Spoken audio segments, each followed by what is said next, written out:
Une production des studios Bars.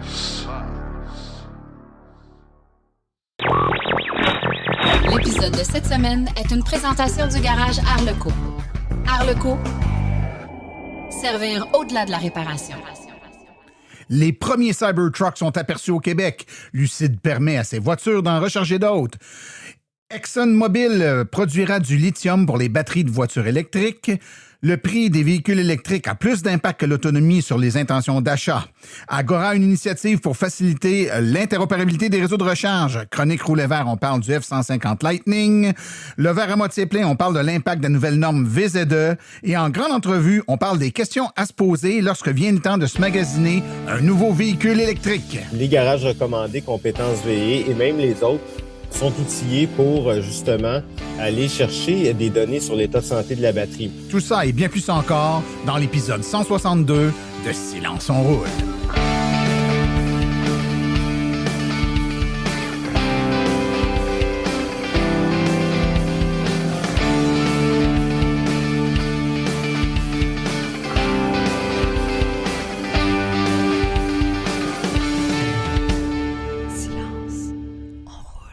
Bonjour tout le monde, mon nom est Martin Archambault et c'est avec passion et plaisir que j'anime Silence on roule, le podcast dédié 100% au transport électrique. Silence on roule est également le fier partenaire de l'Association des véhicules électriques du Québec. J'espère que vous allez bien, que vous avez passé un magnifique 2 semaines. Beaucoup de choses se sont passées dans ce dernier 2 semaines, entre autres, on a vu passer le fameux Cybertruck dans la région de Québec, de Montréal, les Laurentides. Un Cybertruck là, qui était immatriculé de la Californie, si je ne me trompe pas, mais qui a circulé par ici au Québec. Plusieurs l'ont vu, plusieurs photos ont été diffusées sur les réseaux sociaux.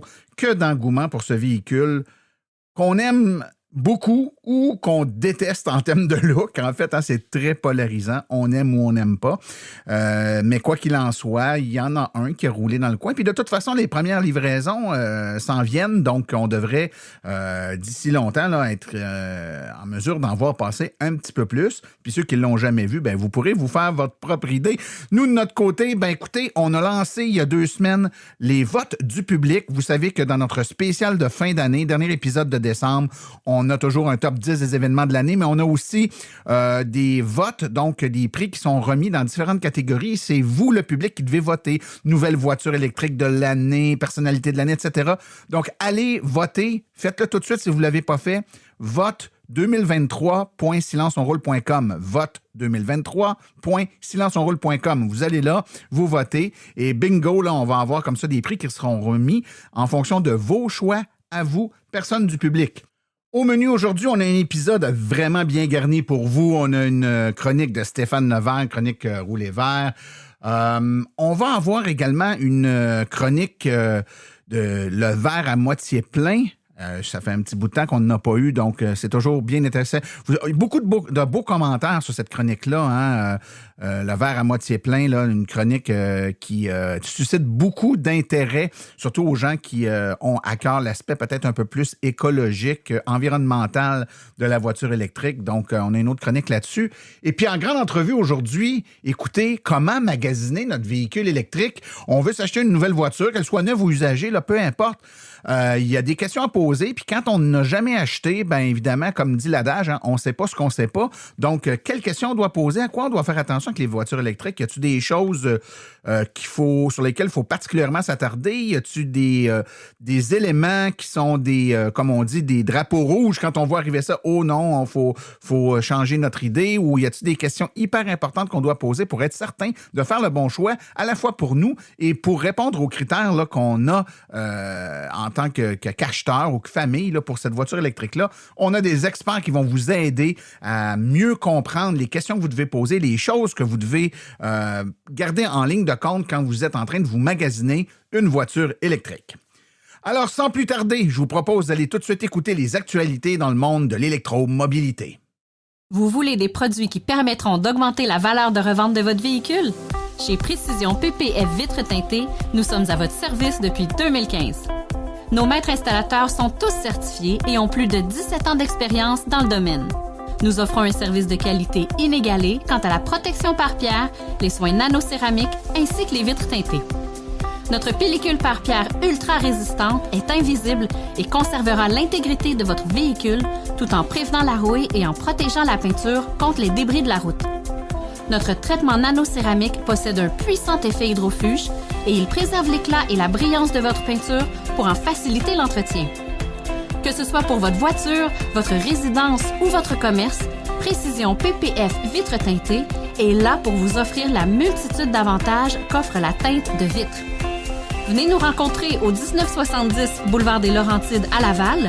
Appelez-nous au 450-490-4488 ou encore venez visiter notre page Facebook Précision PPF Vitres teintées. Nous comblerons vos exigences tout en vous offrant la qualité que vous recherchez. Les actualités sont une présentation de Bourgeois Chevrolet, le spécialiste du véhicule électrique au Canada. Contactez-nous au bourgeoischevrolet.com ou au 450-834-2585. La Lucid Air surpasse les autres véhicules électriques en termes d'autonomie homologuée par l'EPA, ce qui signifie que même suite à de longs périples, les conducteurs peuvent partager leur énergie pour recharger d'autres véhicules électriques. Lucid a annoncé jeudi qu'elle activait cette fonction baptisée Range Exchange via une mise à jour logicielle et un adaptateur. Cela permet à une Lucid Air de recharger un autre véhicule électrique à 9,6 kW, ce qui, selon Lucid, est suffisant pour ajouter jusqu'à 65 km d'autonomie par heure. Lucid a déclaré dans un communiqué de presse que le matériel de recharge bidirectionnel est déjà inclus dans la Lucid Air. Il suffit de l'activer et la mise à jour logicielle nécessaire sera ajoutée plus tard ce mois aussi pour les propriétaires américains. Mais les propriétaires devront cependant acheter l'adaptateur pour recharger d'autres véhicules électriques. Hyundai Motors a organisé une cérémonie d'inauguration pour la construction d'une nouvelle usine de véhicules électriques dans son complexe d'Ulsan. La nouvelle usine dédiée aux véhicules électriques sera la plaque tournante de la production de Hyundai à l'ère de l'électrification. L'usine dédiée aux véhicules électriques sera la première nouvelle usine de Hyundai en Corée depuis 29 ans après l'ouverture de l'usine d'Asan en 1996. L'usine dédiée aux véhicules électriques d'Ulsan sera située sur le site de l'ancien terrain d'essai de Hyundai. La nouvelle usine sera dédiée aux véhicules électriques. Une usine de 548 000 m² aura une capacité de production de 200 000 véhicules électriques annuellement. Environ 1,5 milliard de dollars américains seront investis dans ce projet, alors que la construction devrait débuter au 4e trimestre de 2023. Et oui, les pétrolières doivent se réinventer. ExxonMobil a annoncé son intention de produire du lithium pour les batteries de véhicules électriques dès 2027. Le géant pétrolier est en train de mettre en place une opération de forage de lithium dans l'Arkansas après avoir acheté 120 000 acres sur un site géologique appelé Formation de Smackover. Exxon souhaite fournir suffisamment de minerais pour soutenir la fabrication d'1 million de véhicules électriques annuellement d'ici 2030. Une nouvelle qui en surprend plus d'un. Si les propriétaires du tout nouveau Cybertruck décident de le vendre, Tesla doit en être informé par écrit et a le droit de racheter le véhicule. En effet, Tesla n'autorisera pas les propriétaires du Cybertruck à vendre le nouveau pick-up électrique au cours de la première année suivant la livraison, à moins qu'ils ne demandent l'autorisation expresse du constructeur automobile et ne donnent à Tesla la possibilité de le racheter. Le Cybertruck est peut-être le nouveau produit le plus attendu de Tesla et Elon Musk affirme que les premières livraisons sont toujours prévues pour le 30 novembre, bien que Tesla n'ait pas encore annoncé la spécification finale et les prix du Cybertruck. Mais il a mis à jour son contrat de commande avec une stipulation réservée aux propriétaires de Cybertruck. Les propriétaires qui souhaitent vendre leur véhicule au cours de la première année ne peuvent le faire, sauf s'ils informent par écrit Tesla et doivent lui donner la permission de racheter le véhicule à sa discrétion. Si Tesla refuse d'acheter le véhicule, les propriétaires pourront le vendre à un tiers, mais seulement après avoir reçu le consentement écrit du constructeur automobile. Les constructeurs de véhicules électriques ont connu des moments difficiles ces derniers temps et une nouvelle étude de SP Global suggère que le prix des voitures de ces entreprises et non l'anxiété des consommateurs concernant l'autonomie pourrait être à l'origine de la perte d'intérêt. L'enquête mondiale auprès des consommateurs a révélé que les acheteurs potentiels étaient plus rébutés par le coût élevé des véhicules électriques, soit 48 % des répondants qui ont cité que le prix était la raison principale pour laquelle ils n'envisageaient pas d'acheter un véhicule électrique. Dans l'ensemble, le pourcentage des personnes qui envisagent de passer à l'électrique a diminué au cours des 2 dernières années. En 2021, aux États-Unis, 86% des répondants se sont dit ouverts à une option électrique pour leur prochain achat. Aujourd'hui, cette proportion est de 67%. Les résultats de l'enquête concordent avec les conclusions similaires de J.D. Power plus tôt dans l'année, qui suggérait que de plus en plus de gens n'achèteraient pas de voitures électriques. On rappelle qu'ici, au Canada, les dernières études démontrent qu'au contraire, l'accélération et l'intérêt et l'intention d'acheter un véhicule électrique est en perpétuelle croissance. Mercedes-Benz a inauguré son premier centre de recharge pour véhicules électriques en Amérique du Nord. Il s'agit du siège social de Mercedes aux États-Unis à Sandy Spring, en Georgie. Avec le lancement officiel du réseau de recharge Mercedes-Benz établi avec HPC North America, une entreprise entre Mercedes et MN8 Energy, l'entreprise vise à offrir une expérience de recharge rapide, fiable et haut de gamme pour tous les conducteurs de véhicules électriques. En termes de vitesse de recharge, Mercedes affirme que les premières bornes de recharge fournies par ChargePoint sont toutes capables de recharger jusqu'à 400 kW, ce qui est plus que la génération actuelle de voitures électriques peut accepter. ChargePoint confirme qu'elle peut même fournir des bornes d'une puissance de 500 kW. Selon le communiqué de presse, la société s'attend à ce que certaines voitures électriques soient capables de passer de 10 à 80% de la charge en moins de 20 minutes. Lorsqu'un incendie a ravagé un parking de l'aéroport de Luton le mois dernier, il a déclenché une série de spéculations selon lesquelles les véhicules électriques étaient à blâmer. La théorie a été rapidement étouffée par les pompiers de Bedfordshire qui ont déclaré que l'incendie semblait avoir commencé plutôt dans une voiture à diesel. Pourtant, la rumeur ne s'est pas étouffée, se propageant sur les médias sociaux comme une traînée de poudre. Même lorsque ces histoires sont démystifiées, elles reviennent sous forme de zombies qui refusent de mourir. Selon SP Global Mobility, un véhicule sur 8 immatriculé au Canada au 3e trimestre de cette année était soit un véhicule électrique, soit un véhicule hybride rechargeable. S'il y a un ralentissement de la croissance de vente des véhicules électriques, les acheteurs canadiens n'en ont pas été informés. Selon les données qui viennent d'être publiées par SP Global Mobility, les immatriculations de véhicules tout électriques et des hybrides rechargeables ont bondi de 13,3% au Canada au 3e trimestre de 2023. Non seulement s'agit-il d'un nouveau record, mais il s'agit d'un bond de 2,7 points de pourcentage par rapport à la part de marché de 10,5% des véhicules zéro émission du 2e trimestre, qui représente le précédent sommet historique.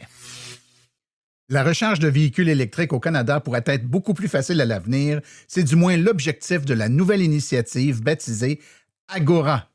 Ce regroupement est une initiative conjointe dirigée par ChargeHub, le circuit électrique et BC Hydro, qui a pour objectif de cibler un problème crucial afin de faciliter la plus grande adoption des véhicules électriques. Imaginez pouvoir recharger un véhicule électrique à n'importe quelle borne de recharge publique au Canada à l'aide d'un seul compte. C'est l'objectif de la nouvelle initiative menée par Agora. Lancée cette semaine, Agora est une compagnie nationale menée conjointement par 3 fondateurs, ChargeHub, BC Hydro et le circuit électrique, ainsi que 12 autres partenaires de l'industrie allant de réseaux de recharge aux constructeurs automobiles. La vision est de permettre l'itinérance sur les réseaux de recharge de véhicules électriques via un compte unique et sécurisé. L'adoption d'une plateforme unique pour gérer l'ensemble de la recharge sera bénéfique pour l'industrie et les conducteurs, selon Agora. Agora a bénéficié d'un financement de 184 000 $ accordé par Mogil Technologies, société mère de ChargeHub, dans le cadre de l'initiative de sensibilisation aux véhicules zéro émission de Ressources naturelles Canada.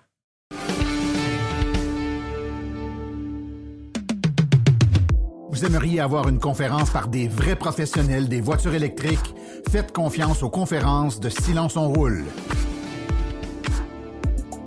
Nous avons une panoplie de conférences allant de 30 minutes à 90 minutes.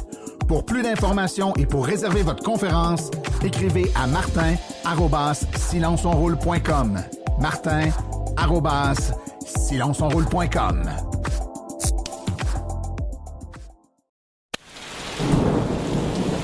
Lorsque vous rechargez votre véhicule, protégez votre prise contre les intempéries, la pluie et la neige. C'est imperméable, très résistant, facile à installer et à enlever.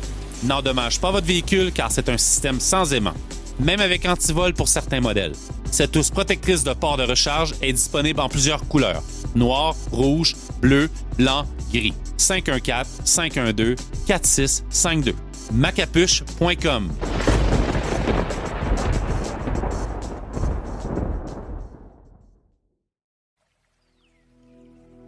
Chronique Le verre à moitié plein avec Daniel Rochefort.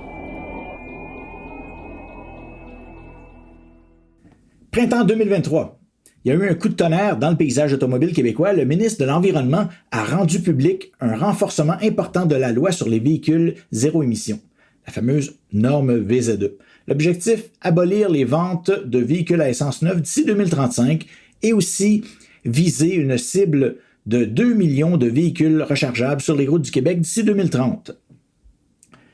Mais derrière tout ça, il y a aussi un enjeu de sécuriser nos approvisionnements. On veut se positionner dans un marché mondial où tout le monde veut s'électrifier en même temps. C'est au Québec qui a le plus de bénéfices environnementaux à rouler électrique, mais encore faut-il qu'on puisse s'en procurer des véhicules électriques. On va donc s'intéresser aujourd'hui à comment cette norme VZE renforcée va affecter l'offre d'automobiles et pourquoi cette transformation-là est irréversible. Je suis Daniel Rochefort, bienvenue à la chronique Le verre à moitié plein. Depuis 2018, le Québec force les manufacturiers automobiles à livrer un nombre minimal de véhicules électriques et hybrides rechargeables. On appelle ça la norme sur les véhicules zéro émission, plus communément appelée la norme VZE. On a fait figure de précurseur d'ailleurs lorsqu'on a adopté cette norme, calquée sur celle de la Californie, quelques années auparavant. 5 ans plus tard, en 2023, force est de constater que la norme VZE en vigueur est un peu mollassonne, un peu trop accommodante pour les manufacturiers.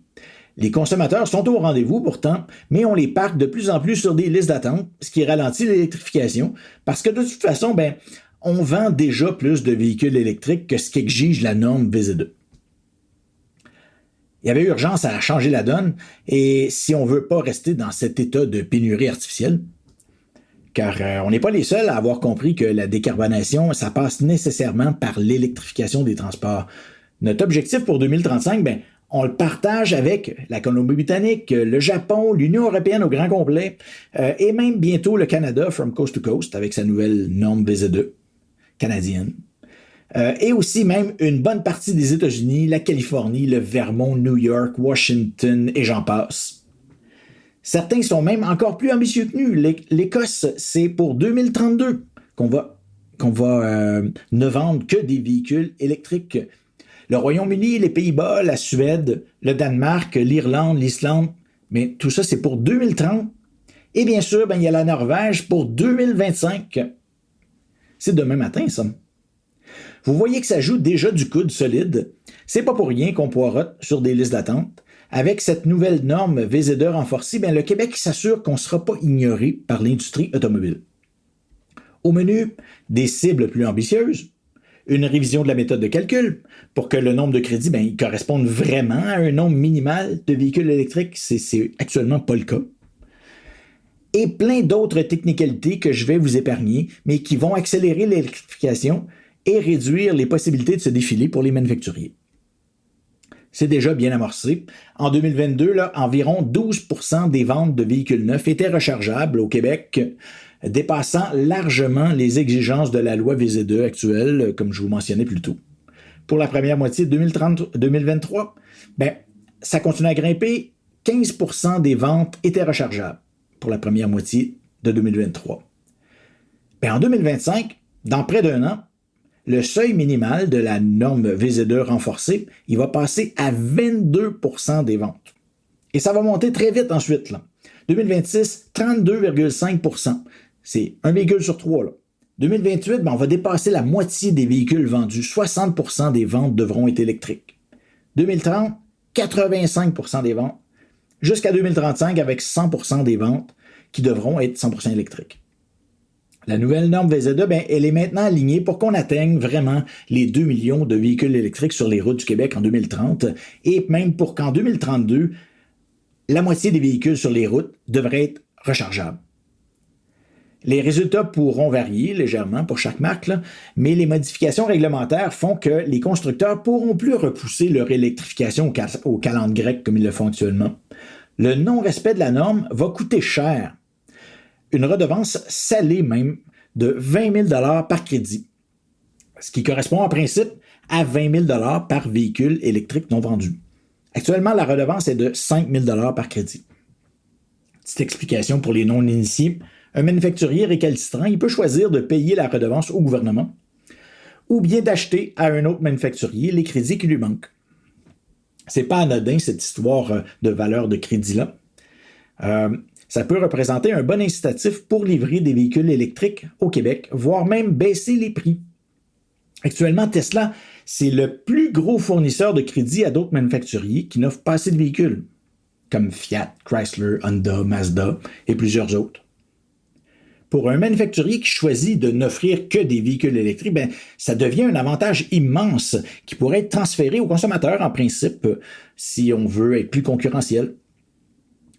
Dans la même veine, une hybride rechargeable en 2025, ça vaudra grosso modo un demi-crédit, soit jusqu'à 10 000 $ de crédit échangeable ou évité.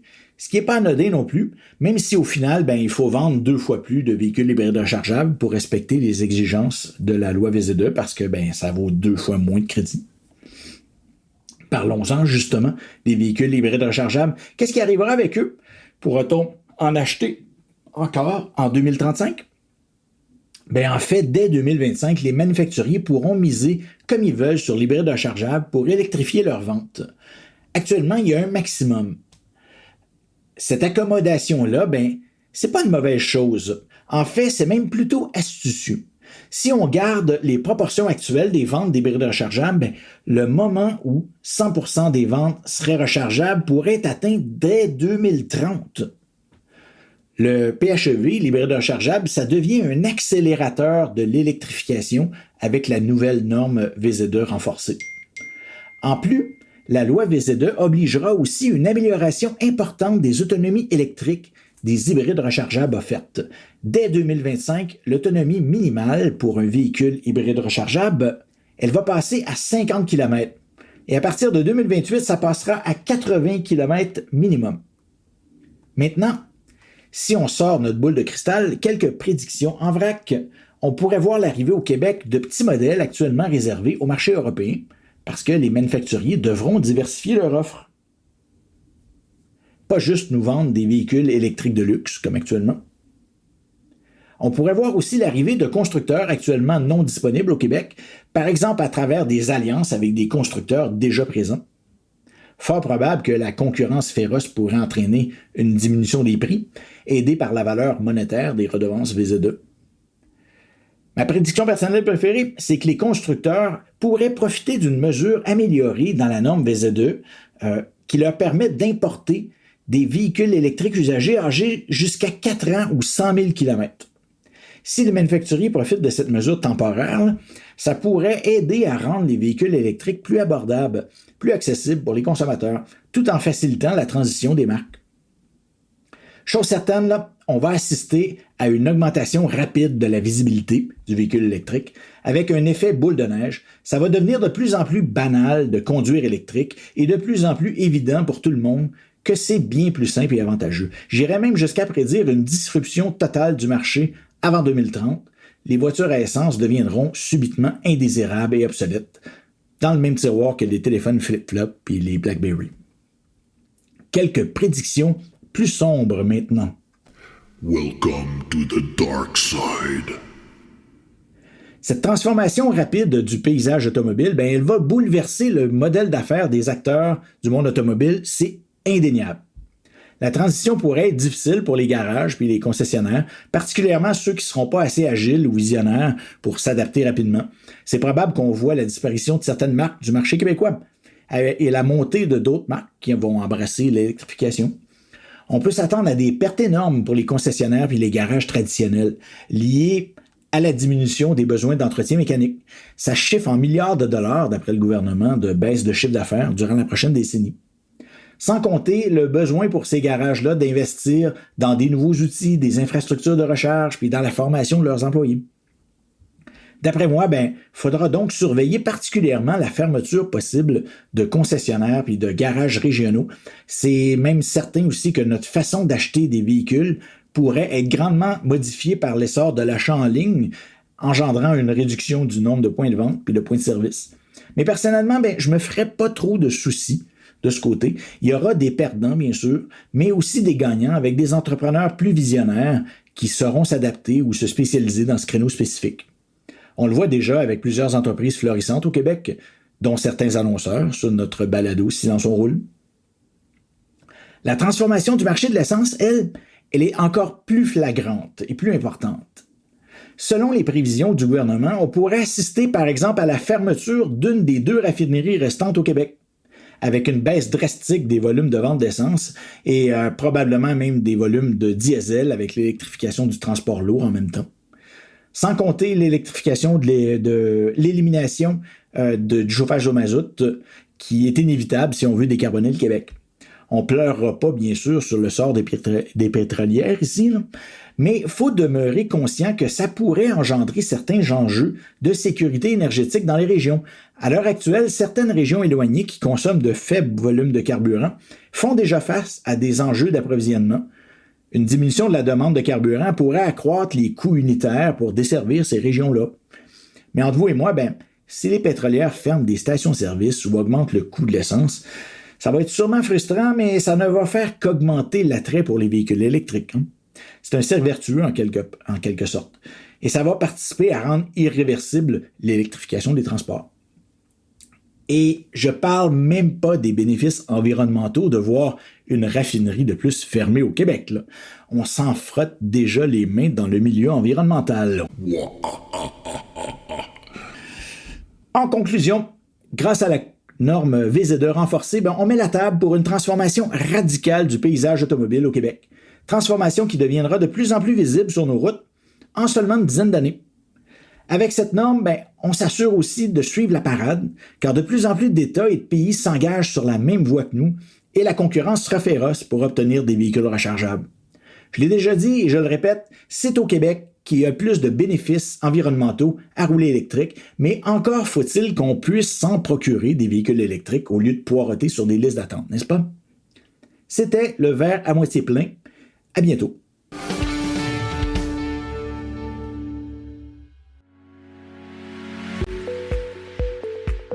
Vous venez de faire le saut vers l'électrique et devez réfléchir à vos recharges. Vous voulez une borne au chalet?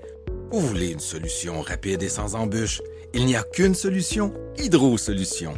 Depuis plus de 60 ans, Hydro Solutions est une entreprise québécoise de confiance. Vous les connaissez pour les chauffe-eau, mais ils offrent également un service clé en main pour les bornes de recharge. C'est définitivement l'avenue à privilégier afin de faire affaire avec une entreprise d'expérience qui s'occupera de tout. Demandez une soumission gratuite et sans engagement de votre part au www.hydrosolutions.com. Une seule visite sur leur site web vous permettra de constater la simplicité avec laquelle vous pouvez entamer une démarche afin qu'ils prennent tout en charge. L'analyse de votre situation, l'installation d'une borne de qualité par un installateur certifié et même, au besoin, le financement sur 24 ou 48 mois. Par la suite, en cas de problème, leur équipe d'experts est là pour vous. Hydro Solutions, leur mission, vous simplifier la vie.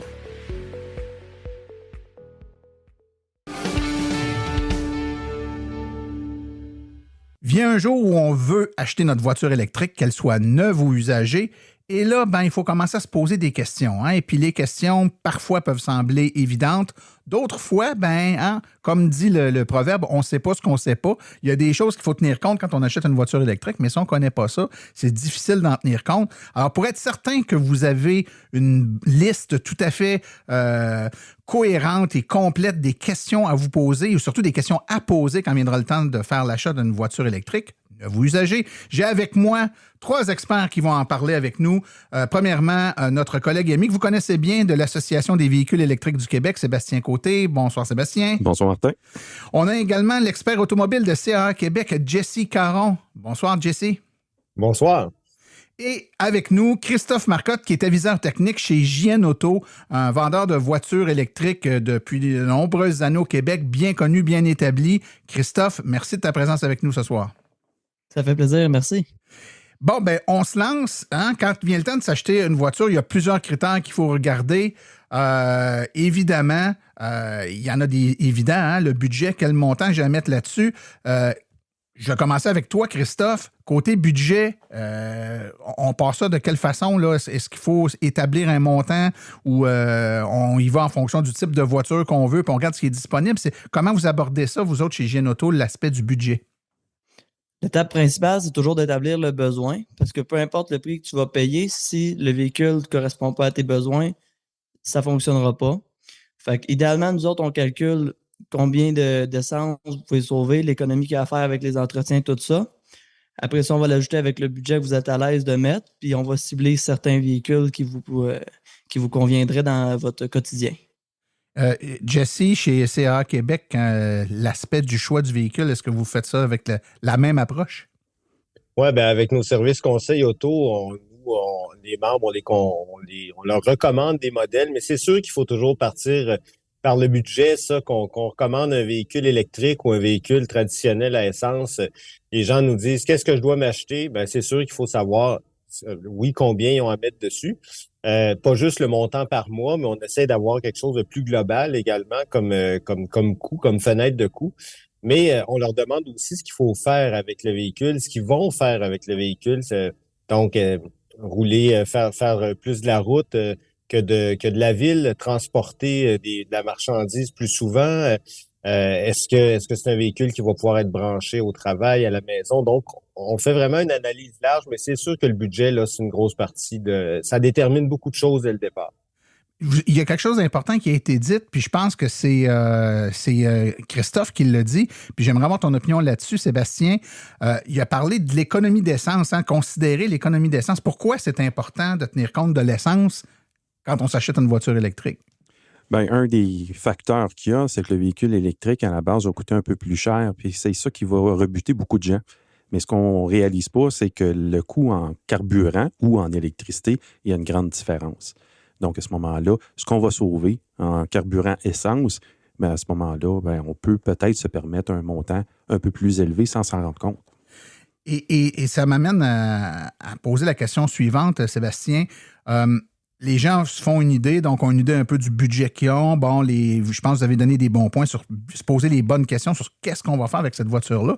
Une fois que ça c'est fait, là, on peut avoir des idées en tête, mais l'idée qu'on a, puis la possibilité ou l'accessibilité à ce véhicule-là n'est pas toujours là. Sébastien, dis-moi si je me trompe, mais il y a beaucoup de véhicules qui pourraient répondre à nos besoins, mais la file d'attente pour l'obtenir est un peu longue, là. Oui, bien, c'est ça. Ça peut arriver qu'on ait le match parfait, mais effectivement, on va jeter notre dévolu là, sur un véhicule en particulier. Puis on pourrait arriver, puis justement, c'est un des modèles les plus prisés qui va avoir la longue liste d'attente. Quand à côté, il y en a peut-être un qui serait disponible dans les quelques semaines, quelques mois à venir. Et si je regarde, Christophe, avec vous autres, puis votre expérience que vous avez sur le terrain, quand quelqu'un arrive avec une idée en tête, puis il connaît déjà le modèle d'auto qu'il veut, mais il n'y en a pas de disponible, là, comment vous y prenez pour lui procurer, soit lui trouver le véhicule qui a de la difficulté à trouver, ou lui proposer quelque chose d'équivalent, puis être certain que ça va quand même répondre à ses besoins? C'est possible de faire une recherche pour un client, essayer de trouver le véhicule qu'il recherche, mais souvent, on a 2-3 autres véhicules qui vont être dans les mêmes ranges en termes d'autonomie, de recharge, de disponibilité puis de prix.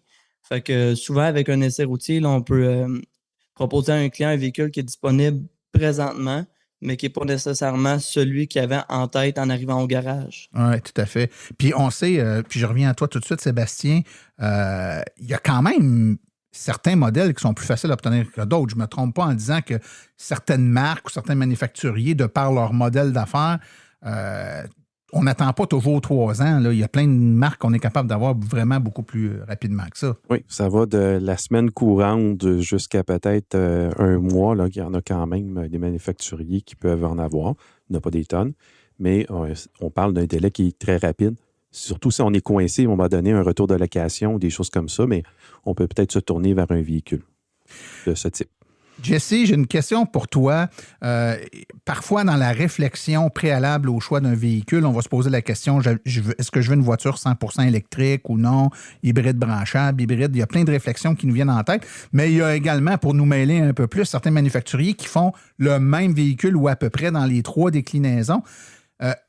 Comment on s'y prend ou quelles questions on doit se poser pour déterminer si on a besoin de la version hybride branchable ou de la version 100% électrique du véhicule? Ben nous, pardon, quand on va dans les salons des véhicules électriques puis on parle aux gens, on leur propose une recette là, qui est assez simple, c'est grossier, on va dire, c'est gros. Les gens peuvent l'adapter, évidemment, mettre les épices qu'ils veulent pour la relever. Mais on leur demande qu'est-ce que vous allez faire avec le véhicule. Donc, j'en reviens à ce qu'on disait au départ. Si vous parcourez souvent des longs trajets, avec le véhicule, puis que vous n'êtes pas tout à fait sûr de vouloir vous arrêter pour des recharges, même si les recharges sont de plus en plus rapides. Là, bon, l'hiver, ça peut être une autre paire de manches, on le sait, là, tout est ralenti un peu, l'autonomie est moindre, puis ça charge moins vite. Mais on dit à ce moment-là, vous pouvez y aller avec une voiture 100% électrique ou un véhicule 100% électrique, parce que c'est de plus en plus des VUS, mais privilégier la plus longue autonomie possible. Sinon, ben c'est là que l'hybride rechargeable peut encore entrer en jeu pour des gens qui sont pas trop sûrs de vouloir s'arrêter, mais qui savent que dans le quotidien, ils vont faire 40, 30, 40, 50 kilomètres. Et là, un véhicule hybride rechargeable pourrait bien les servir. Si c'est des distances plus courtes, plus prévisibles, si on a 2 véhicules à la maison, mais là, on dit, allez-y avec un 100% électrique. Vous le regretterez pas. Ça va devenir votre véhicule principal probablement. Et vous allez avoir le véhicule à essence en réserve, si vous voulez, pour les plus longs trajets ou bon, pour avoir quand vous avez plus de stock à traîner, tout ça. Donc, ça, c'est pour les gens qui ont 2 véhicules, puis à un moment donné, peut-être, probablement, puis certainement dans 10-15 ans, mais d'ici là, peut-être même qu'il y aura 2 véhicules électriques stationnés devant l'entrée, si le besoin est là. Il y a plein de questions qui me viennent en tête, messieurs, puis c'est le fun que vous soyez tous là. Vous avez chacun un regard, un angle différent sur la même problématique, puis on se rend compte que les solutions convergent. C'est quand même une bonne nouvelle. Vous avez dit tantôt, je pense que c'est Christophe qui parlait de ça, il parlait d'essais routiers, on fait essayer les véhicules. Je me retourne vers toi, Sébastien, parce qu'à l'AVEC, on sait que c'est une de vos forces. Quand les gens ont des questions à se poser, c'est important d'essayer les véhicules, puis d'essayer des véhicules auprès, par exemple, de bénévoles de l'AVEC qui vont être capables de nous donner de l'information. On peut aller en chercher des réponses à nos questions-là, puis savoir un peu se faire éclairer sur des aspects qu'on pourrait avoir négligés parce qu'on ne connaît pas assez ça. Donc, si on parle à un propriétaire du véhicule qui l'a depuis 1 an, 2 ans, ça peut répondre à beaucoup de nos questions, là.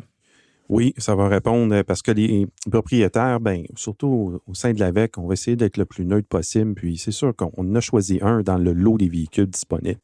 Par contre, on les a comparés. On a essayé d'autres. Puis c'est un véhicule qui a fait notre affaire. Et on en connaît pas mal sur les autres véhicules aussi qu'on peut diriger les gens, dépendant de leur intérêt. Lors de l'essai, bien, ils pourraient dire « Ah, j'ai aimé telle facette, j'ai moins aimé telle facette. » Donc à ce moment-là, on peut les diriger vers un autre véhicule. L'autre aspect qui va être intéressant, c'est qu'on en a plus qu'un sur place, normalement, lors d'événements. Donc, il y en a qui arrivent déjà avec leur liste.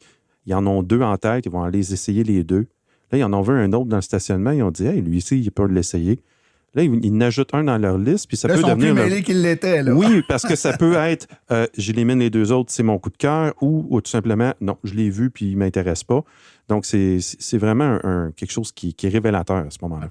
Et justement, Christophe, vous autres, vous avez vos véhicules, plein de marques de véhicules, parce que vous n'êtes pas une bannière, là, vous n'êtes pas un concessionnaire automobile, là, vous avez des véhicules, par exemple, usagés de plein de marques.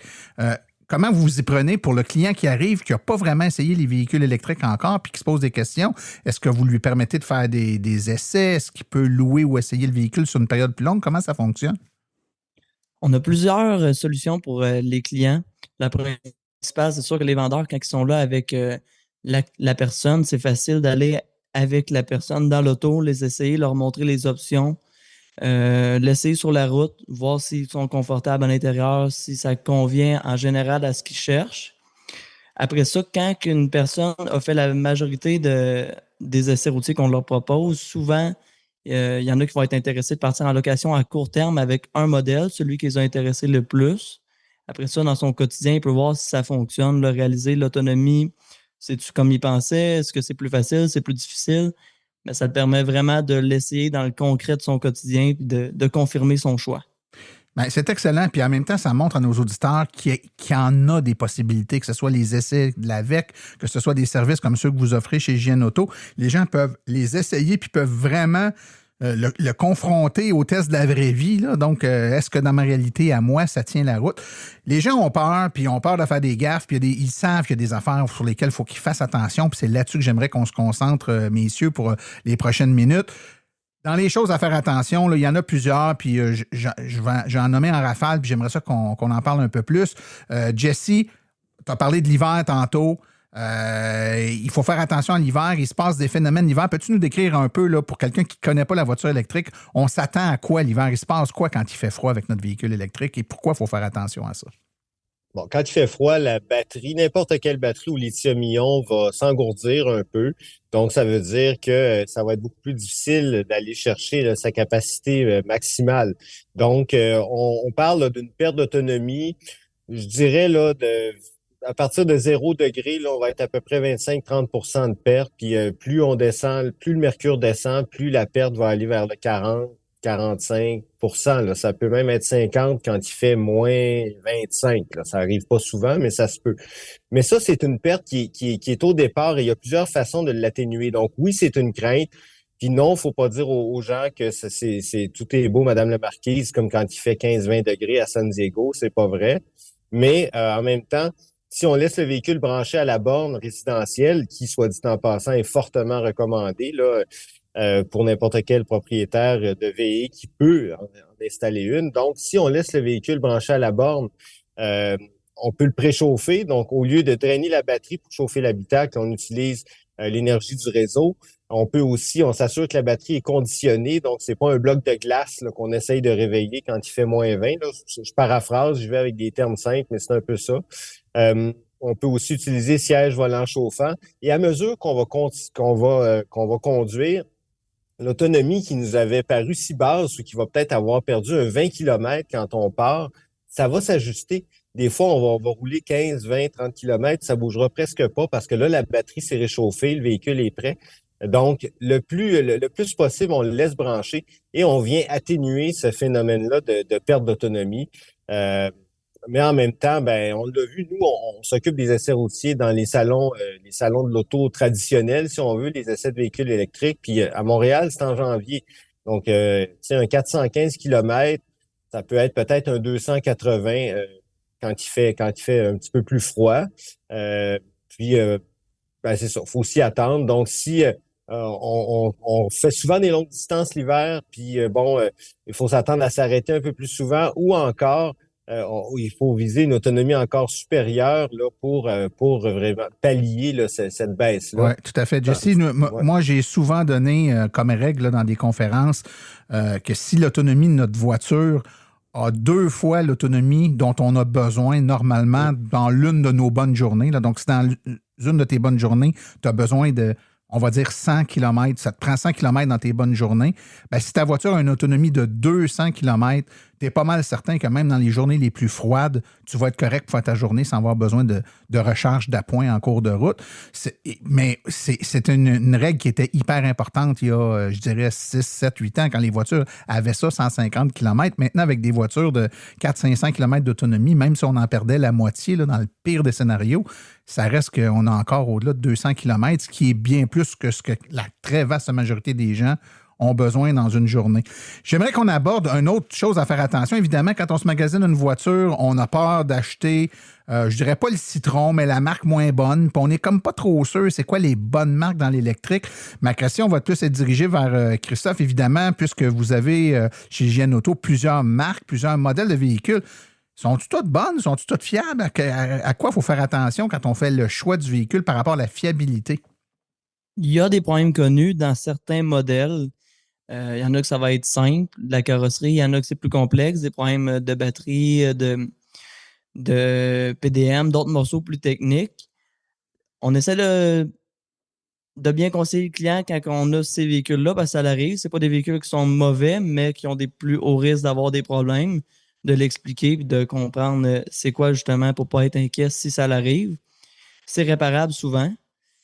Mais oui, là, il y a quelques marques, quelques modèles, quelques années qui ont des problèmes qui sont connus, là, sans aller trop sans trop les nommer, là. C'est quelque chose qu'il faut se renseigner avant d'acheter. Ouais, faire attention. Puis en sous-question, si notre véhicule, on l'achète, puis évidemment, je présume qu'au moment où on l'a acheté, tout allait bien, mais le problème survient. Ça coûte-tu cher à réparer? Une voiture électrique, quand ça brise, ça brise aussi souvent qu'une voiture à essence, et ça coûte-tu plus cher, moins cher? Faut s'attendre à quoi?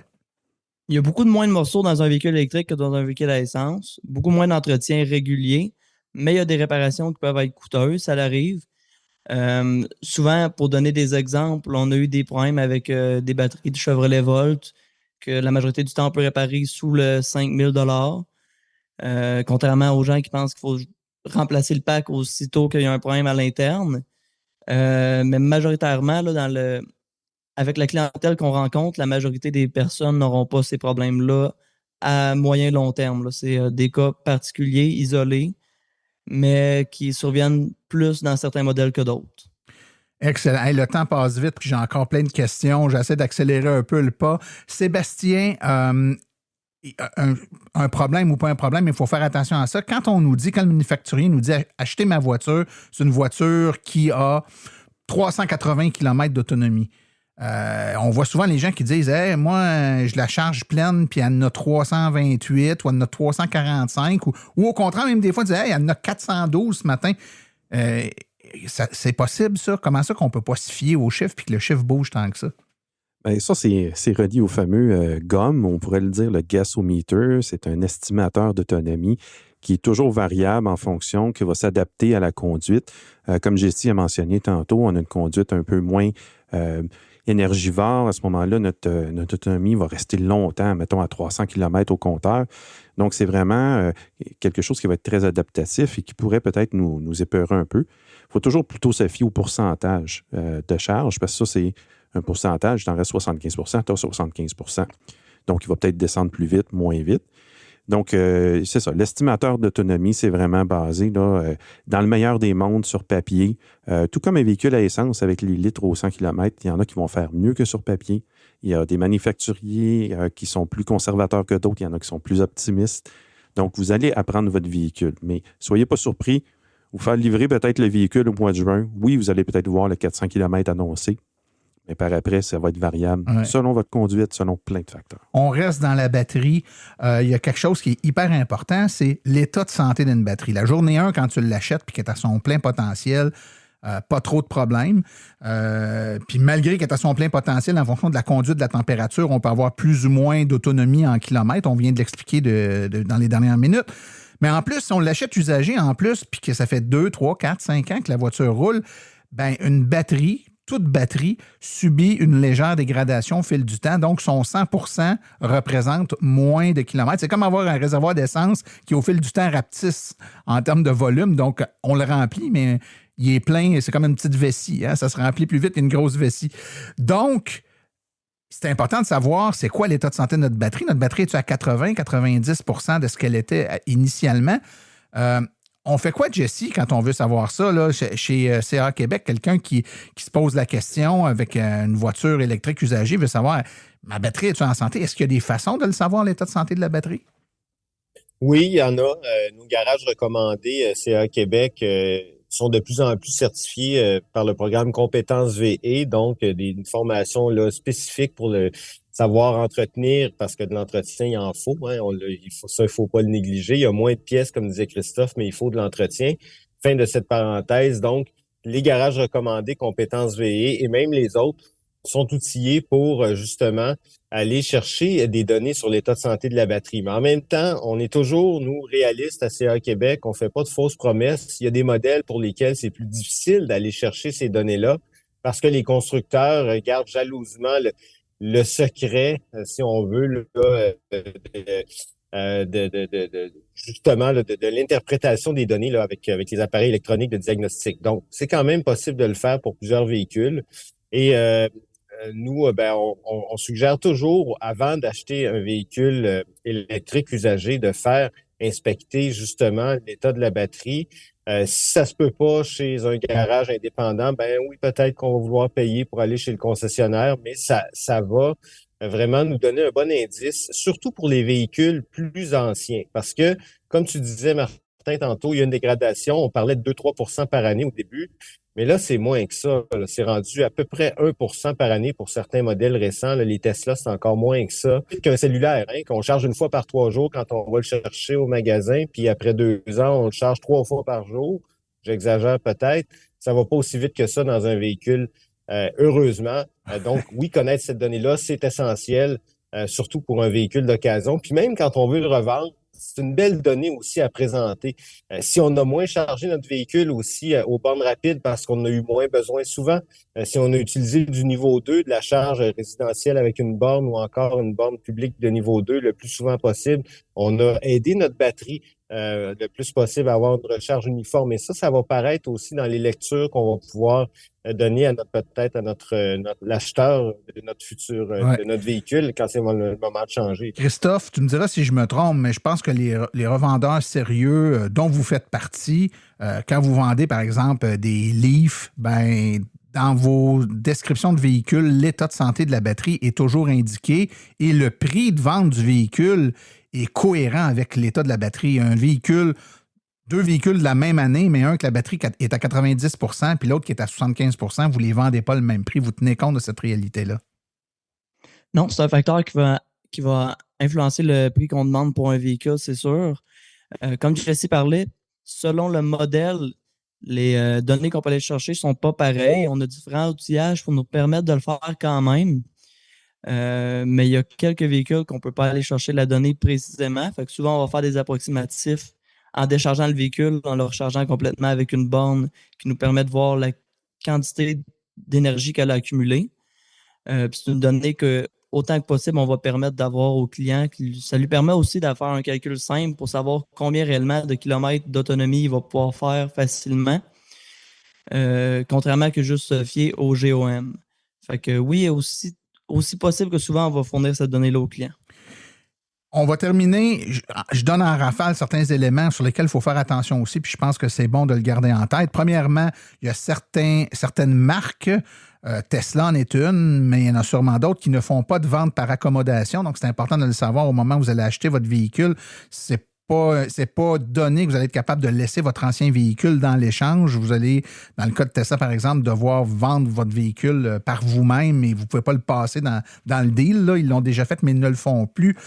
Il faut aussi s'assurer d'avoir une présentation adéquate du fonctionnement du véhicule avant de quitter le concessionnaire. Sébastien, on ne le dira jamais assez, les gens qui prennent possession d'un véhicule de 40 quelques mille dollars, on leur remet les clés, ça dure 3 minutes et quart, on les met dans le véhicule, bon sang, on leur a rien expliqué. Ces gens-là se ramassent à une borne rapide, pas capable de se charger, incapable d'utiliser des fonctionnalités de base du véhicule.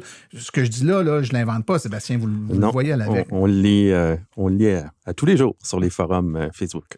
C'est vraiment quelque chose. Prenez le temps, assurez-vous quand vous allez signer votre contrat que c'est bien beau, on signe un contrat puis on va se faire un échange de 45 000 $, mais peux-tu passer 1 heure avec moi à m'expliquer correctement le véhicule, puis est-ce que je peux venir te voir si j'ai des questions? Je pense que ça fait partie des choses qu'on est en droit d'exiger quand on achète un véhicule de ce prix-là. Il faut aussi savoir qu'il y a certaines marques qui ne sont pas des concessionnaires, c'est des points de service ou de vente. Tesla en est un, Polestar aussi dans ce modèle-là, VinFast qui vient d'arriver, est exactement dans le même modèle. Et là, il y a Tesla, c'est pas pire, il commence à en avoir pas mal, mais Polestar, il n'y en a pas des tonnes. Hein? Il y en a un à Laval, là, puis il parle d'en ouvrir un autre plus dans l'Est, si je ne me trompe pas, du Québec, là, à Québec ou dans ce coin-là. VinFast, la même chose.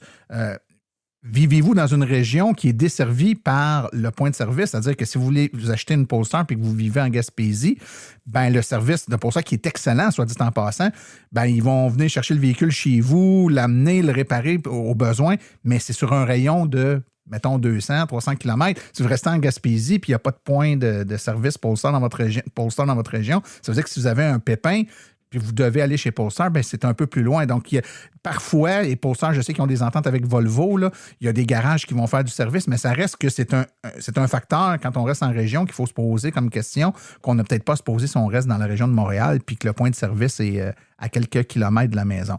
Messieurs, en terminant, est-ce qu'il y a des points importants qu'on n'a pas mentionnés puis que vous jugez bon d'ajouter? Sébastien? Non, on a fait vraiment le tour. Ce qui était intéressant, c'est que 3 personnes différentes ont donné des points qui sont très similaires. Je pense que vraiment, on englobe à nous 3 vraiment les aspects qu'il faut que les gens se posent comme question. Jesse, un mot de la fin? Peut-être regarder combien ça va coûter d'assurance avant de choisir un modèle. Ça coûte plus cher parfois, les véhicules électriques. Donc, pour plein de raisons, ils sont plus chers, ils coûtent plus cher à réparer. Tout ça en cas d'accident. Les batteries sont parfois... perte totale, en fait, ils rendent le véhicule perte totale parce qu'on ne veut pas toucher à la batterie. Donc, informez-vous comme il faut, ça pourrait coûter plus cher. Puis, plus on roule avec un véhicule électrique, plus on le rentabilise rapidement parce que c'est là que les économies se font quand on roule avec. 5000 km par année, ça va prendre plus longtemps que si on en fait 20, par exemple. Tout à fait. Puis Jesse, pour ton point d'assurance, tu as tout à fait raison. Moi, j'ajouterais magasiner. À toutes les semaines, on voit des gens qui magasinent une assurance pour le même véhicule et ils ont des prix qui vont du kit au double pour la même assurance avec la même couverture, parfois même la même compagnie. Faut vraiment faut vraiment magasiner nos assurances. Ça fluctue beaucoup, particulièrement dans l'électrique. Christophe, un mot de la fin? Un dernier facteur qui serait important de considérer, à mon avis, c'est sûr que quand ils vont acheter leur véhicule, si c'est fait avec un vendeur ou même un particulier, ça va sûrement être mentionné, là, mais des fois, ça m'est arrivé de rencontrer des clients qui n'avaient pas pensé à charger à la maison. Fait que juste de regarder, d'être sûr de pouvoir avoir une borne de niveau 2 à la maison, là, ça va faire que votre véhicule va être pas mal plus apprécié. Oui, et c'est pas compliqué une borne, là, l'acheter. Parfois, quand notre panneau électrique est déjà surchargé ou qu'on est dans une résidence qui est un peu plus vieille, pour laquelle c'est plus difficile, là, des fois, ça peut engendrer des coûts qu'on n'a pas prévus, même si la borne en tant que telle va coûter quelque chose entre 700 et 1000 $, mettons, typiquement. Ça reste que l'installation, elle, peut coûter très cher, surtout si on a à faire modifier notre entrée électrique pour être capable d'accommoder. Donc, mieux vaut faire les validations au préalable puis pas avoir de mauvaises surprises. Et quoi que ce soit tout à fait possible d'avoir un véhicule électrique sans avoir de borne à la maison, il y a des milliers de personnes à Montréal qui pourraient vous le témoigner. Ça demeure pas moins que le meilleur scénario, c'est celui où on peut se charger à la maison. C'est là que l'électricité va être le moins cher et c'est là où on rentabilise le plus rapidement possible notre achat de véhicule.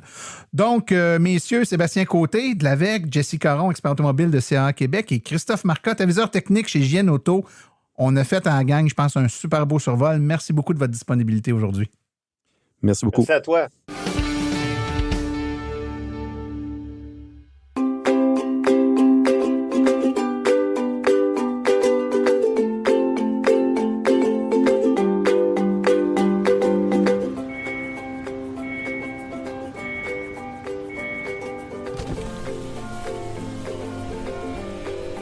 C'est vrai que ça brise moins, mais il y a quand même un minimum d'entretien à faire sur nos voitures électriques.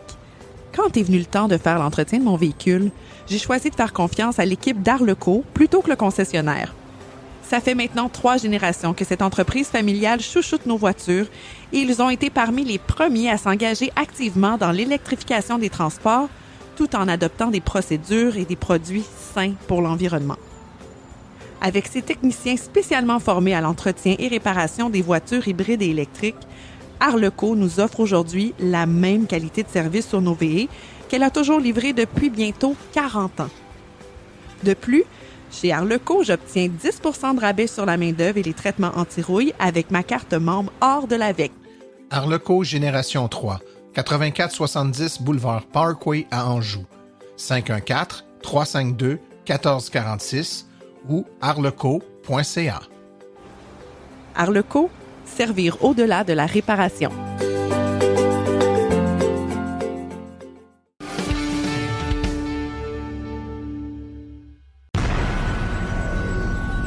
La chronique Rouler vert est une présentation de Bourgeois Chevrolet, là où le service à la clientèle et les voitures électriques sont prises au sérieux. bourgeoischevrolet.com ou le 450-834-2585.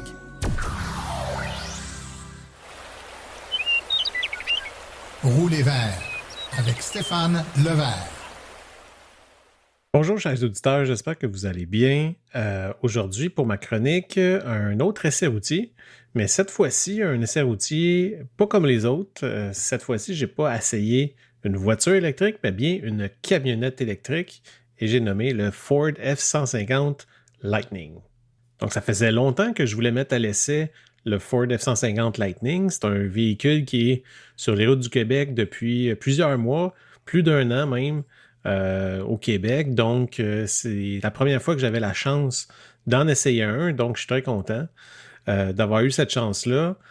Juste avant de vous donner mes impressions de conduite, je vais vous donner un peu la nomenclature des versions qui sont offertes par Ford pour le F-150 Lightning. Donc, premièrement, les grandes distinctions qu'il faut faire, c'est au niveau de la capacité de batterie. Ford offre 2 capacités différentes de batterie pour le F-150 Lightning. Donc, d'entrée de gamme, on a la batterie standard d'une taille de 98 kWh qui donne une autonomie annoncée approximative de 386 km. Dans cette taille de batterie-là, on peut avoir 3 versions de la camionnette. La version Pro à 61 395 $. C'est une version un petit peu plus, je dirais, camion de travail. Donc, plus les entreprises, les municipalités vont se tourner vers cette version-là. Mais au début, cette version-là n'était même pas offerte aux clients, au commun des mortels. Mais Ford, depuis la version 2023, l'année modèle 2023, offre la possibilité aux gens de l'acheter. Ils s'en livrent pas beaucoup, mais c'est quand même disponible à l'achat. Ensuite, on passe à la version XLT, encore ici avec la petite batterie, à 71 395 $. Et finalement, la version Laria, 82 395 $. Si l'acheteur, au lieu d'avoir la batterie standard, désire avoir la batterie à grande autonomie de 131 kWh, offrant une autonomie approximative de 515 km, pour les versions Pro et XLT, on peut s'attendre à un extra de 16 000 $. Au niveau de la version Laria, on la détaille à 101 995 $. Et la version Platinum, la plus équipée, qui elle n'est offerte qu'avec cette batterie-là, on parle de 117 395 $. Donc maintenant, comment s'est passé mon essai d'une semaine avec la camionnette? Donc, avant toute chose, là, disclaimer, je ne suis pas un conducteur de pick-up dans la vie de tous les jours. Je n'ai pas tiré avec le Ford F-150, une remorque avec un yacht ou des énormes roches comme dans les publicités. J'ai rien fait de tout ça. Si vous voulez avoir un peu une impression sur comment la camionnette se comporte au quotidien, après l'épisode, si vous voulez, vous avez peut-être raté l'épisode l'an dernier de Silence on roule, l'épisode 134, qui a été diffusé en septembre 2022. On avait des propriétaires de F-150 Lightning, donc si vous voulez aller rattraper cet épisode-là, ça peut être un bon complément à ma chronique d'aujourd'hui. Donc moi, j'ai évalué la camionnette comme j'évalue n'importe quelle voiture lors des essais, donc en termes de véhicule électrique, le F-150 Lightning, je l'ai trouvé super agréable à conduire, super confortable aussi, très spacieux évidemment pour les occupants. Mes enfants aux places arrière ont trouvé ça gigantesque comme espace qu'il y avait derrière et super pratique aussi. Il y a des prises électriques un peu partout dans l'habitacle et dans le coffre avant aussi. Il y en a même dans la caisse en arrière, il y en avait.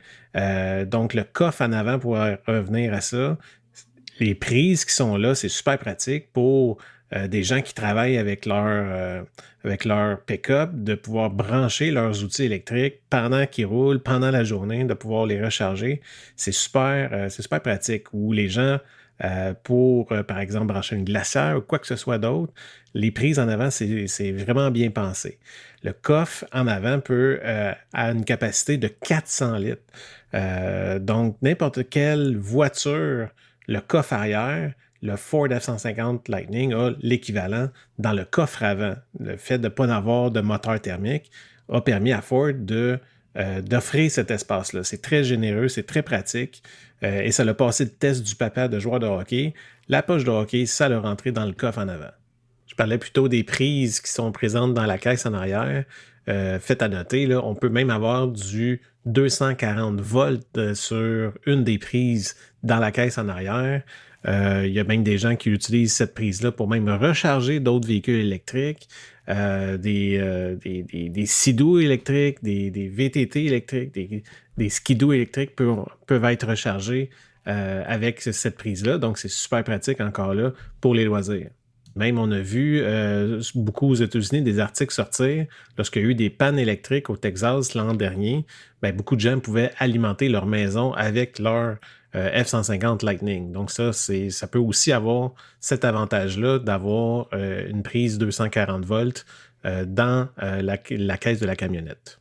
Côté puissance de recharge sur les bornes rapides maintenant, Ford annonce 155 kW comme puissance maximale. C'est pas mauvais, mais Ford, selon moi, devrait retravailler un peu à ce niveau-là pour l'améliorer parce qu'il y a vraiment de la compétition qui s'en vient, qui annonce arriver avec des puissances de recharge plus grandes que ça. De mon côté, lors de mon essai d'une semaine, j'ai fait un test sur une borne près de chez moi de 120 kW du circuit électrique. Je suis arrivé à la borne avec 25% de charge de la batterie. Et donc, pour la durée totale de 20 minutes de ma session de recharge, j'ai été capable d'aller chercher la pleine puissance de la borne qu'elle pouvait me donner. Donc, j'ai été capable d'aller chercher 40 kWh d'énergie pendant mes 20 minutes de recharge. Donc, moi, au final, mon essai sur le F-150 Lightning que j'ai eu pendant une semaine, j'ai vraiment beaucoup aimé ma semaine. C'est un produit extrêmement solide. Je pense que Ford a fait vraiment un bon travail pour adapter sa camionnette pour la rendre électrique. Ils ont développé une nouvelle plateforme pour accueillir la technologie électrique, même si dans l'apparence, c'est très similaire en termes de forme et d'apparence extérieure d'un Ford 150 à essence.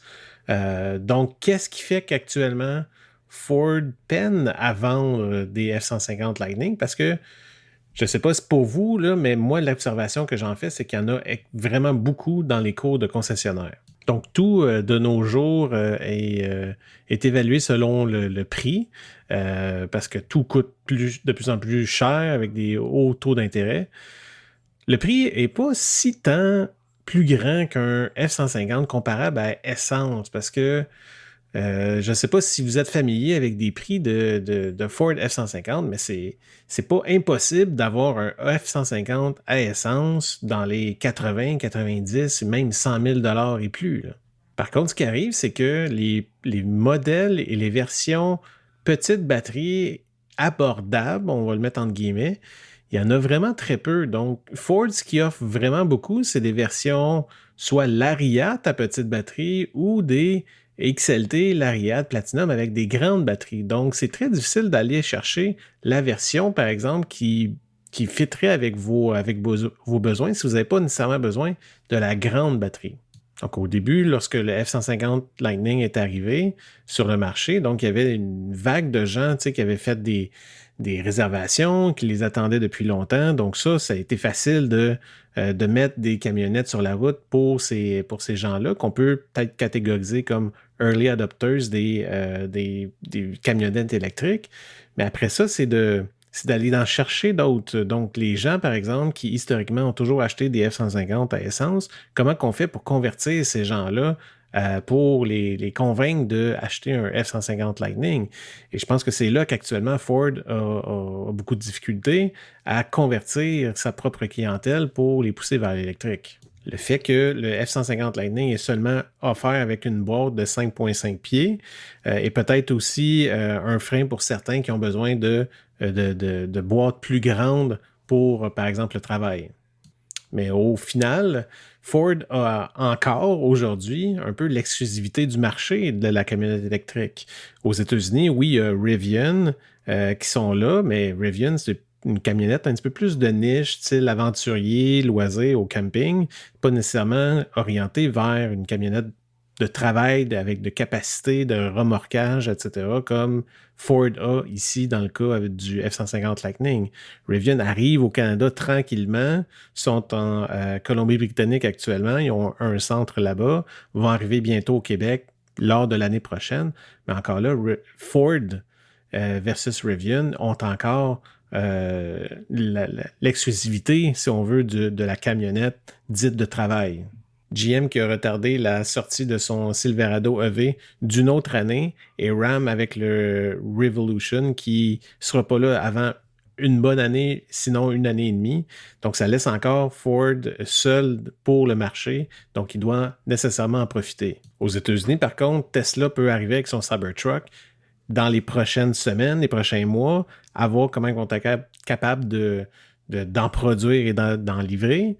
Mais on l'a vu là, le week-end dernier sur les réseaux sociaux ici au Québec, il y a eu un Cybertruck qui s'est promené et ça crée un mini-buzz. Les gens le suivaient, prenaient en photo, prenaient des vidéos. Donc, si le même phénomène se passe aux États-Unis comme je l'anticipe, c'est là que Ford doit avoir doivent faire preuve d'opportunisme et d'en livrer le plus possible avant que la compétition arrive en grand volume.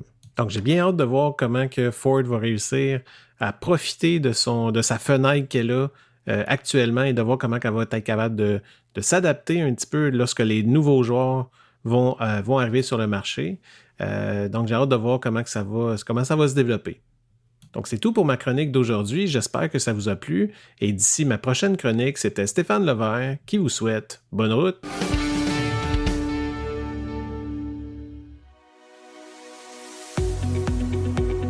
Avec le coût du carburant qui explose et l'enjeu climatique à nos portes, c'est le moment de se tourner vers des solutions durables. Chez Cubex Équipement, nous accompagnons les municipalités et les entreprises à faire ce virage vert en offrant des options 100% électriques. Depuis 2021, le Max-EV a fait son entrée remarquée sur le marché des véhicules utilitaires électriques compacts à basse vitesse. Il se distingue largement de la compétition.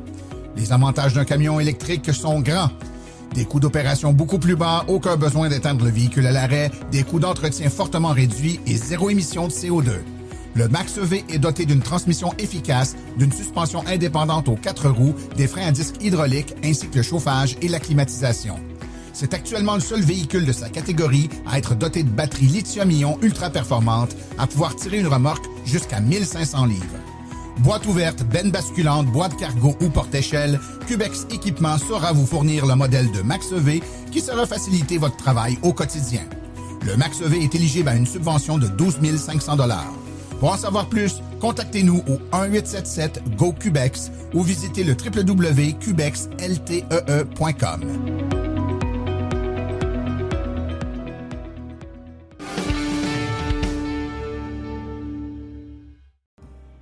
Voici les activités à venir dans les prochaines semaines dans le monde de l'électromobilité. En fait, c'est relativement tranquille puisqu'on est un peu dans le début de la saison morte pour les événements.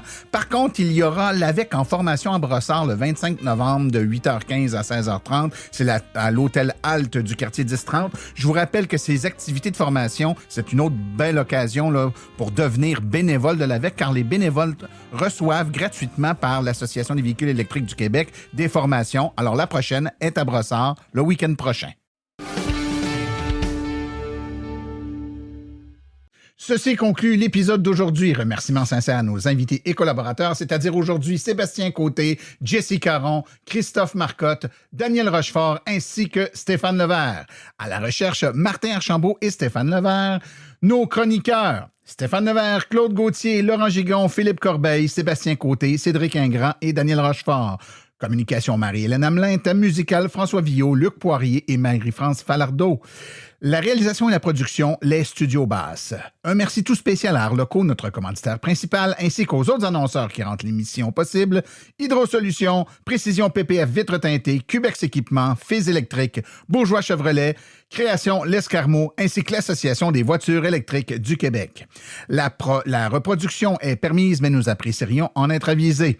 Toutes questions sur le balado doivent être adressées à martin@silenceonroule.com et pour l'information générale sur les voitures électriques, visitez le www.aveq.ca. Vous avez également accès aux archives de tous nos épisodes au archives@silenceonroule.com. Finalement, vous pouvez nous laisser un message vocal sur notre boîte vocale numérique au questions.silenceonroule.com. Mon nom est Martin Archambault et d'ici le prochain balado, j'espère que vous attraperez la piqûre et direz vous aussi, silence, on roule.